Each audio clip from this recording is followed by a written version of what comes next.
ஜனவரி 23, 1897 west வெர்ஜினியாவில் black ஸ்மித்தான Erasmus வந்து ஒரு ஒர்க்கெல்லாம் கம்ப்ளீட் பண்ணிட்டு வீட்டுக்கு போக ரெடியாகிறார். பட் அகைன் அவருக்கு ஒரு ஒர்க் வருது.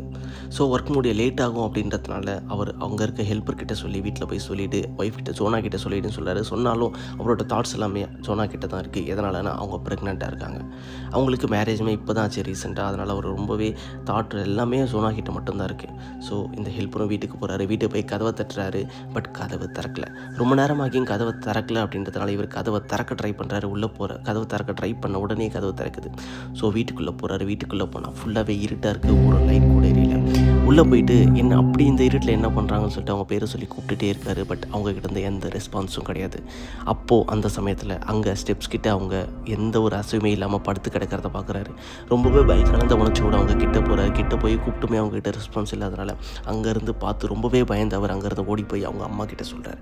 அம்மா இந்த மாதிரி நடந்திருக்குன்னு சொல்லிட்டு அவங்க அம்மா உடனே இது எராஸ்மஸ்கிட்ட போய் சொல்லி நான் போய் டாக்டர்கிட்ட கூட்டிகிட்டு வரேன்னு சொல்லிட்டு டாக்டர் போய் கூப்பிட்டு வராங்க.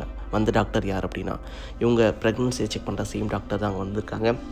டாக்டர் வரதுக்குள்ளேயே எராஸ்மஸ் டேபிள்ஸ் எல்லாமே அங்கே வந்துட்டு இருந்தாங்க. டாக்டர் வந்து செக் பண்ணிவிட்டு இவங்க இறந்து போயிட்டாங்க அப்படின்னு சொல்கிறாங்க.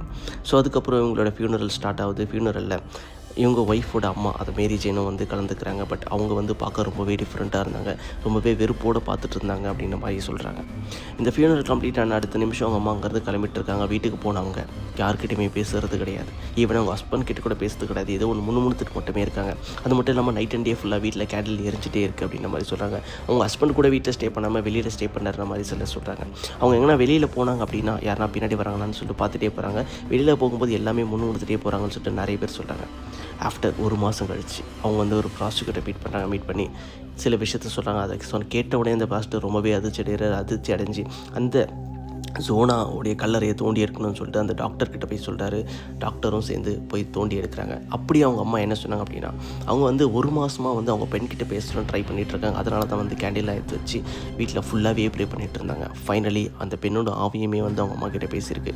அப்போ அவங்க அம்மா நீ எப்படி செத்த அப்படின்னு கேட்கும்போது அந்த பெண் வந்து இந்த எராஸ்மஸ் வெளியிலுக்கு தான் ரொம்ப நல்ல மாதிரி இருக்கான். பட் என்னை ரொம்பவே கொடுமை பண்ணான். ஈவன் சாப்பாடு நல்லா இல்லைனா கூட என்னை போட்டு அடிக்கிறது அப்படின்ற மாதிரி இருந்தான். கடைசியில் என்ன கழுத்தை திருக்கி சாவடிச்சிட்டான் அப்படின்ற மாதிரி சொல்கிறாங்க. இது அவங்க வந்து ப்ராசிக்யூட்டர் சொல்லியிருக்காங்க. சொல்லி போய் செக் பண்ணும்போது இது எல்லாமே கழுத்தை திருக்கி எல்லாமே உண்மையாக இருக்குது. ஸோ அதுக்கப்புறம் கோர்ட்டில் சொல்லி உங்களுக்கு தண்டனையுமே வாங்கி தராங்க. ஸோ இப்போ வரைக்குமே வந்து நீங்கள் அந்த கல்லறையில் போய் பார்த்தீங்க அப்படின்னா ஒரு ஆவி வந்து சாட்சி சொல்லி கேஸ் கம்ப்ளீட் ஆனது அப்படின்னு சொல்லிட்டு ஒரு போர்டே இருக்கும்.